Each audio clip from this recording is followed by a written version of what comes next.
মূল দাবিটা কি? আমরা এই রাষ্ট্র আমাদের, আমরা এই রাষ্ট্রের শিক্ষার্থী। এই রাষ্ট্রের সকল আন্দোলন, যেগুলো যৌক্তিক আন্দোলন, আমরা সেই সকল আন্দোলনের পক্ষে আছি। আমরা এখানে সবাই দলীয়বদ্ধ হয়েছি, একত্রিত হয়েছি আমাদের কামারপাড়া স্কুল অ্যান্ড কলেজের অধ্যক্ষের বিরুদ্ধে। আমাদের অধ্যক্ষের বিরুদ্ধে আমাদের অনেক দাবি রয়েছে।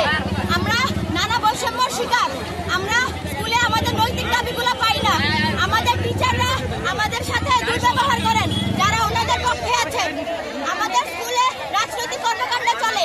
আমরা যেহেতু এত রক্তক্ষয়ী একটা আন্দোলন গেল, এই আন্দোলনে আমাদের স্কুলের অধ্যক্ষ তার শান্ত নিরাপত্তা পালন করেছেন।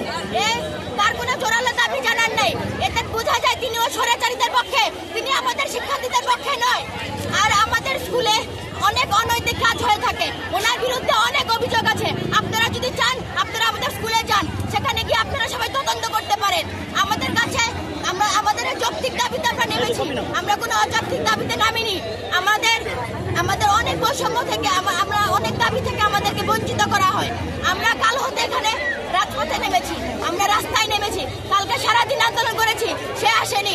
আর্মিরা এসেছে, তাকে ফোন দিয়েছে, তাও সে কোনো রেসপন্স করেনি। আজকে আমরা আবার নেমেছি সকালবেলা, এখন পর্যন্ত আমরা রাস্তায় আছি, তার কোনো সারা শব্দ নেই। সে লুকিয়ে আছে, সে পলাতক। আমরা কতক্ষণ আর এভাবে দাঁড়িয়ে থাকবো? আমাদের দাবি মানতে হবে। আমাদের দাবি যতক্ষণ পর্যন্ত না মানা হবে, আমরা এই রাস্তায় ছাড়বো না।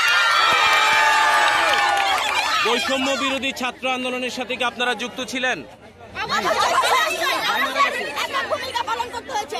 আমরা স্কুলে অনেক বলেছি, আমাদের স্কুল থেকে আমাদেরকে সাপোর্ট দেওয়া হোক, কিন্তু আমাদের অধ্যক্ষ আমাদেরকে কোনো সাপোর্ট দেয়নি। আমাদের টিচাররা কোনো সাপোর্ট আমাদেরকে দিতে পারেনি। আমাদের স্কুল থেকে 2 জন শহীদ হয়েছে। আমরা নিজের দায়িত্বে